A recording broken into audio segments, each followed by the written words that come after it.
Namo tassa bhagavato arahato samma sambuddhassa.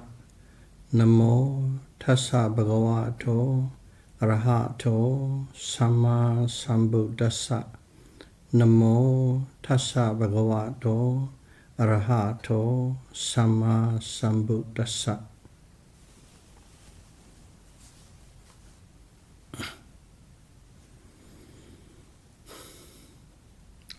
Theravada Buddhism series, Dhamma talk number 94.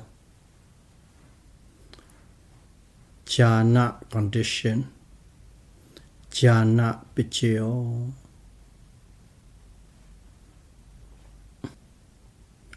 Jhana factors.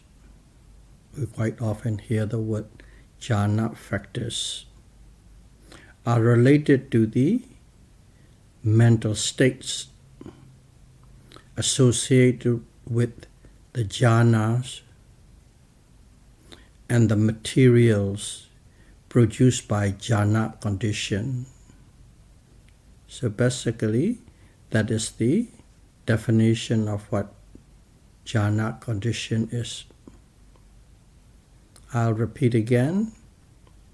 The jhana factors are related to the mental states associated with the jhana and the materials produced by jhana condition. This condition is similar to cognizance or cognizance condition. In Pali, Sahajata Paccayo. We had discussed about it. Some of the main essence are similar. Jhana condition and cognizance condition.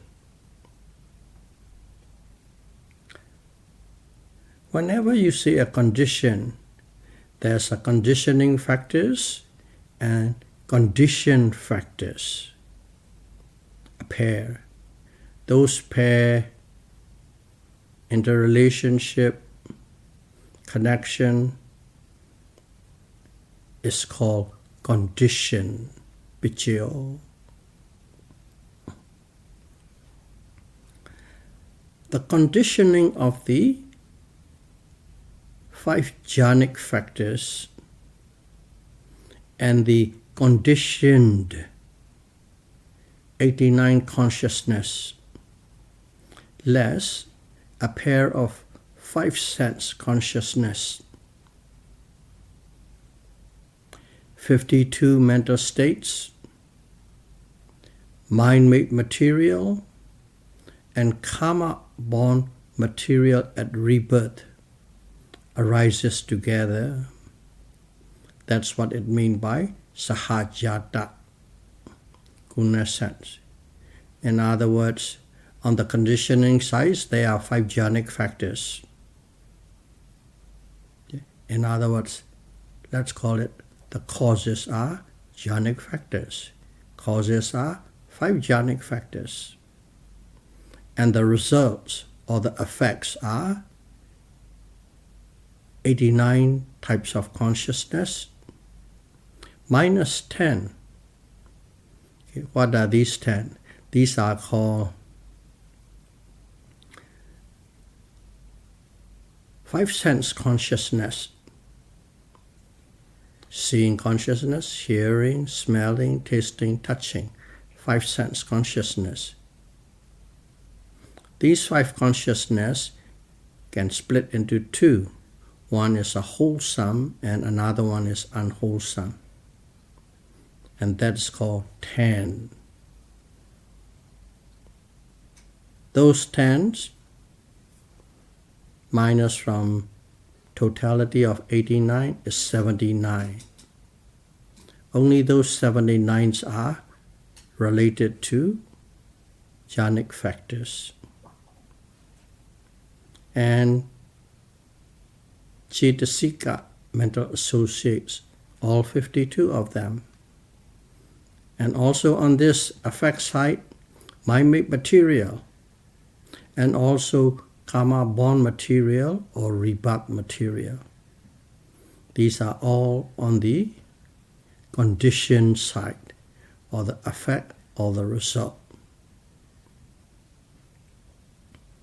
Trying to explain a little more detail to the definition of jhana condition. Okay, jhana concerning with samatha meditation. So jhana, there are two types of jhana. One's related to samatha meditation, another related to vipassana meditation. We are going to discuss concerning samatha meditation. There are 5 conditioning factors in jhana condition. They are mental factors. All of them are mental. In Pali, it sounds like this: Vitakka, Visara, Piti, Sukha, and Ekaggata. We'll explain later each one of them, what they are. Laser-like focus to fix on a chosen conceptual object constantly, to bring calm, stillness, and become fused with the meditation object is jhana. So what is jhana? Jhana is the laser-like focus to fix on a chosen conceptual object constantly, to bring calm to the meditator, stillness, and fuses with the object. It's called jhana. Complete what is Aramanupa jhana. Aramanupa is basically object. The explanation I just gave is Aramanupa jhana. Okay, the first factor called Vitakka. Vitakka aims to establish the mind onto the conceptual meditation object. It's an aiming process. To make it a little more precise, this vitakka or vitak causes the directing of the associated mental factors onto the object. Okay. If you use vitakka, it helps you to bring all the associated mental states onto the object. He is the bringer of the remaining mental factors to the object. But that is his function. And vitakka is the antidote to sloth and torpor. We know it's that laziness, sleepiness. If you have vitakka, you wouldn't fall asleep and lazy, because it is applying, aiming constantly. Hard work, industrious work. That's vitakka. Second factor is called visara. This visara is the repeatedly rubbing the object of meditation. In other words, it sticks with the meditation object again and again and again and again. If you are looking at a candlelight, you are repeatedly, constantly, uninterruptedly staring at it. That is visara, staying with it, rubbing with it. Visara causes the associated mental factors to stick with the object. So visara is not just sticking with the object. Visara is has the power or the quality to bring all the other mental factors to stick with the object. When we say one, it doesn't end with one. That specific one is the key factor. It's its function to bring other associated mental factors to the desired result. As it sticks with the object, as it rubs the object, it knows the object. That's why it is the antidote to doubt. Once you know it really clearly and closely, you don't have any doubt. Antidote to doubt. Have no doubt. Vichikiccha. There's no more vichikiccha. And these two, Vitakka and Visara, in the scripture, the way it explained is, Vitakka is like a bird taking off from ground. That is Vitakka. And Visara is the bird riding in the wind or the air, flying. They are both flying, related to, but one is the taking off. The other one is easily gliding. The third factor is piti. It's rapture, joy, or delight. Translation, piti. Rapture, joy, or delight. It occurs when the mind becomes calm and one-pointed. Once the mind starting to get calm and one-pointed, you begin to feel delight, satisfaction, even joyful. Sometimes even have goosebumps. That's piti. What it makes is, again, it makes the associated mental factors, associated mental states, joyous and delightful. Brings joy and delights to the associated mental states. And it is opposed to anxiety and aversion. At that moment of rupture, you have no anxiety, you have no aversion or dissatisfaction. The fourth one, under Samatha meditation, they use the word sukha. Sukha is precisely a happy feeling, not just happiness, happy feeling, because happiness is feeling vedana. Sadness is feeling vedana. So, sukha is happy feeling. It creates the enjoyment of happiness for the associated mental states and materials. Not only your mind is happy, also your body can feel the happiness, manifestation in a physical sense. Both mind and body become happy. That is the creation of sukha vedana. And it arises when the mind becomes one-pointed. Mind is really quite concentrated, one-pointed. And it negates restlessness and remorse. When you have sukha, happiness, at that moment you don't know what restlessness is, and you have no guilt or remorse. It's the antidote for it. And the third one is,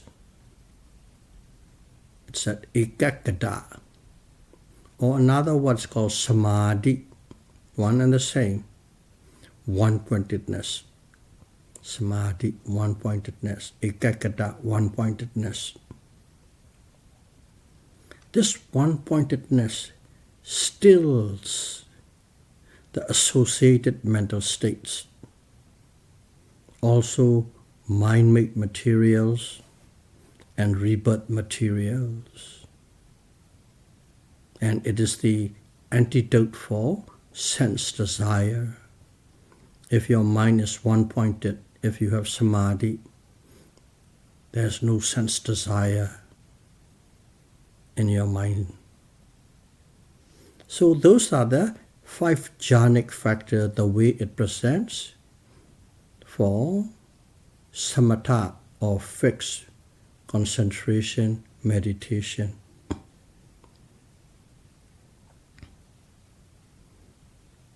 Attainment of Samatha Jhana can open up fame and fortune. Once you have established quite a bit of Samatha Jhana, for one reason or the other, it's a long story, fame and fortune doors open up to that yogi. And because of that, that could lead one to the root of kilesa. Lobha, dosa, moha can arise because you are not quite that well grounded yet. The fame comes, fortune comes, it rocks you. That's why it opens up, it brings one to the root of kilesa. So just to make that statement clear, we are going to look into a story of a bodhisattva. It's written in the scripture. I wouldn't go detailed places and times and precise name, but the essence of the story. So, as it is bodhisattva, it is the outside Buddha Sasana, where there is no Buddha Sasana. A hermit bodhisattva was a hermit at that life, practiced samatha meditation and attained jhana.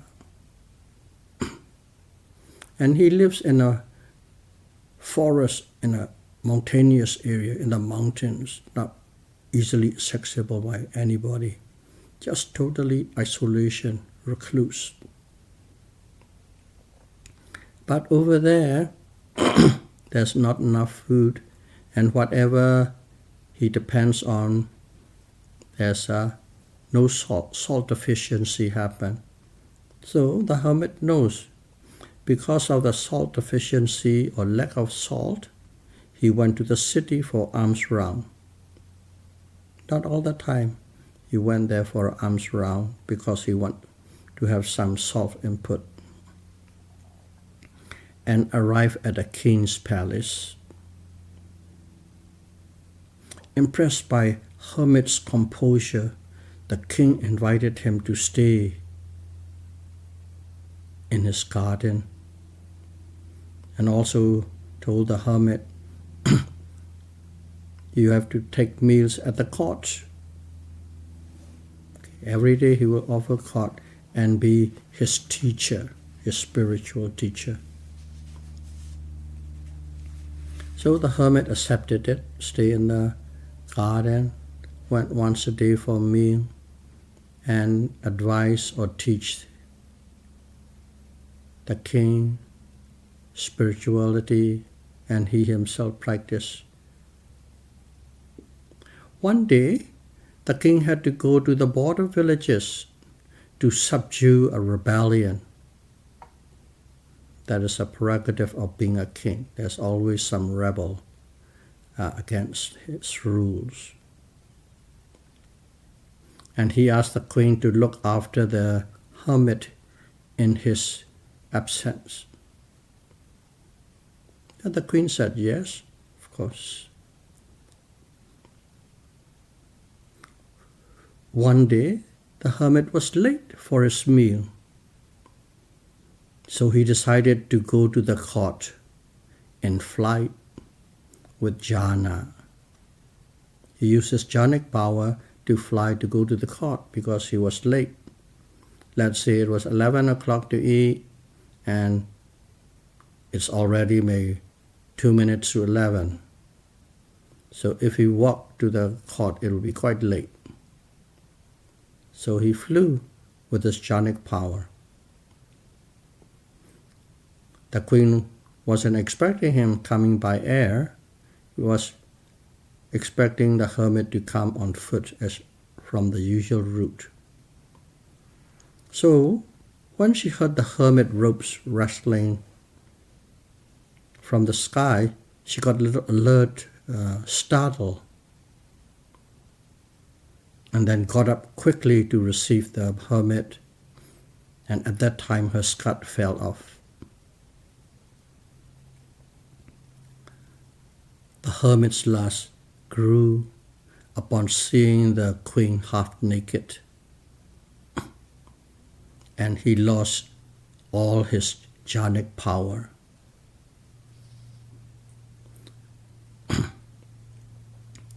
Because sense desire and jhana are incompatible.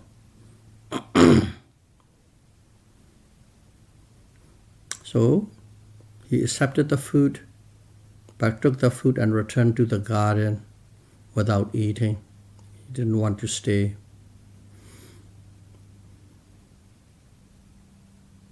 As he could not control himself from lust, he became depressed. He kept on thinking about the naked, half-naked queen. He got depressed and didn't get up from his bed or where he is staying in the garden. When the king came back and saw his teacher depressed, after he has doused out all the rebellion, he came back. When he saw the hermit depressed, he asked about the nature of the illness. And the hermit frankly and honestly explained his plight, the whole story.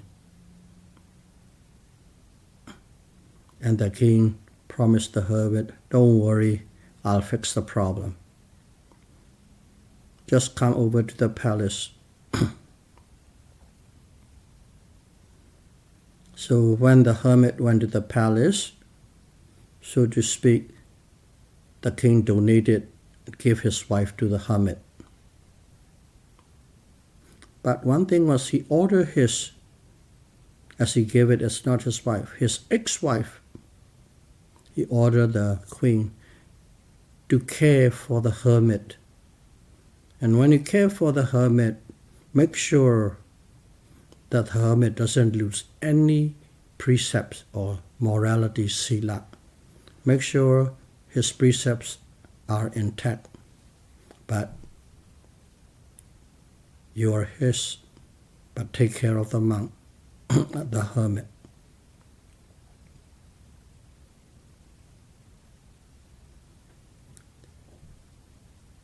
And the king assigned them a place for them to live, where he used his toileting. In other words, the king must have a big area for his toiletry. And he gave them, okay, not in the garden. You guys can stay here. He gave that.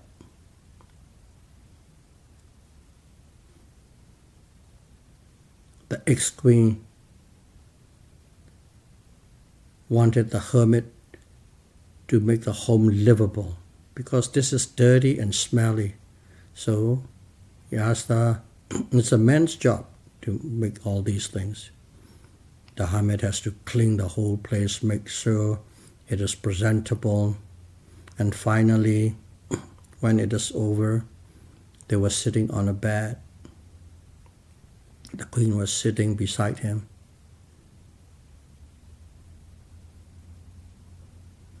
And then the queen pulled the hermit's beard and asked him,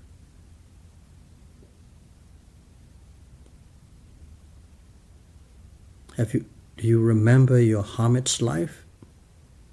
In other words, trying to draw his attention how he was in his hermit lives and now what he's doing, cleaning the toilets and so on and so forth, taking orders from the queen.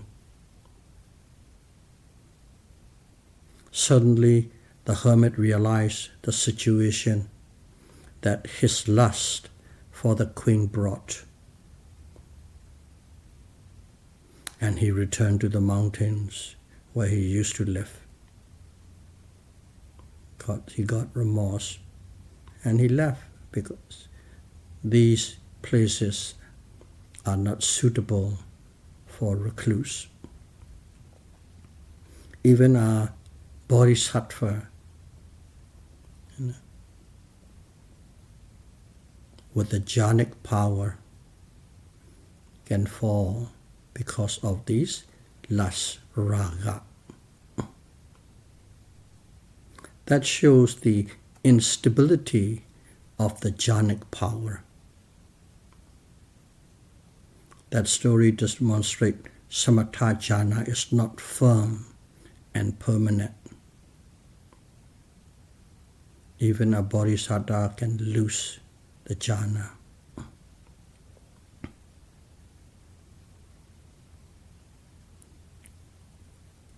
Now we'll talk a little bit about Vipassana Jhana.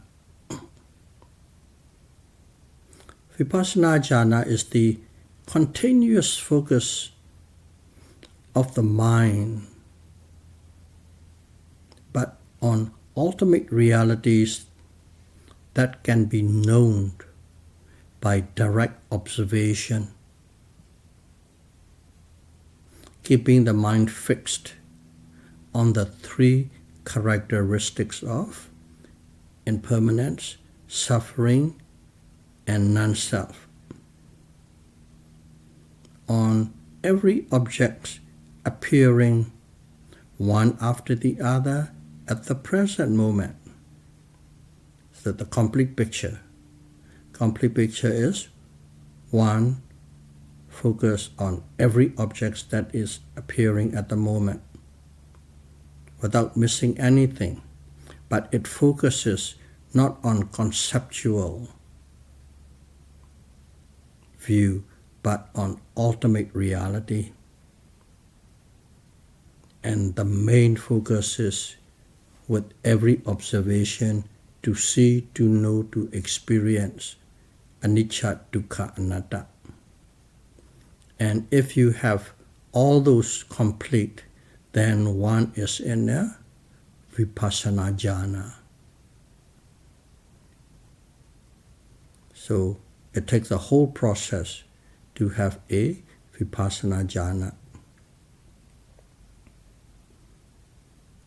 In Pali, it's also called the Lakkhana Rupa Jhana. Lakkhana Rupa is characteristic, the three characteristics.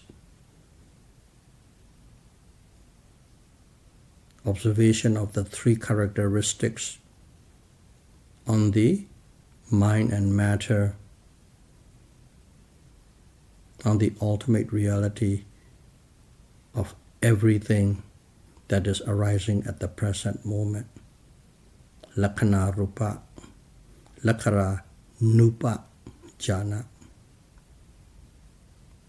So, if you look at it, it is similar to Vitakka and Visara of Samatha meditation. Okay. Vitakka is always directly applying onto the object. Visara is rubbing and sticking with the same object repeatedly. So, in terms of practicality, it's the same, but in Vipassana, one has to observe to see the three characteristics, the ultimate realities and three characteristics.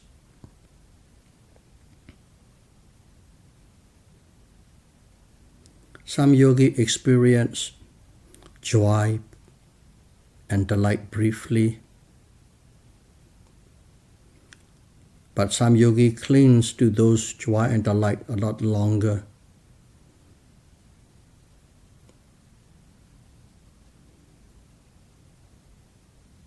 But for Vipassana yogi, one must be observing to see impermanence. So one must not cling to it. One must observe these piti arising to disappear. Some succeeded in a day, some took years to overcome it.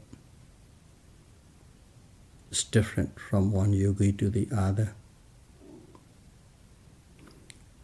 Vipassana yogis go through not only sukha vedana, pleasant feeling, not only sukha vedana, pleasant or happy feeling, but also unpleasant and neutral feelings. They have to go through all three feelings.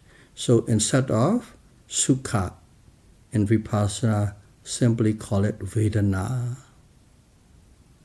Feelings. It includes all three. Again too, whatever feeling, you have to overcome it. In other words, you practice in such a way you see its impermanence, suffering, and non-self nature. One-pointedness, which arises and passes away with each object, is called momentary concentration. Not fixed, moment by moment. With each object, concentration arises and passes away. So, the remaining three, piti, sukha, and ekaggata, does not belong to Vipassana Jhana. Because if you truly see the three characteristics, all there is applied thoughts and sustained thought. That's it. The others may arise, but you must observe in such a way you know them they are impermanent, suffering, and non-self. Mahasi Sayadaw indicated that the second and third jhana of Samatha and the tender and mature state of arising and passing away insight are equivalent in power. In other words, if you have a tender stage of arising and passing away insight, you have the power of second jhana, mature state, the power of third jhana. And when one attains the insight of equanimity, the power is equivalent to the fourth jhana. That is according to Mahasi Sayadaw, our lineage chief teacher. So this is what jhana condition is. Two types, samatha and vipassana. As we are all Vipassana practitioner, may all of you be able to practice mindfulness insight meditation and attain Vipassana Jhana and get liberated from all form of suffering as soon as possible. Sadhu, sadhu, sadhu. Thank you very much.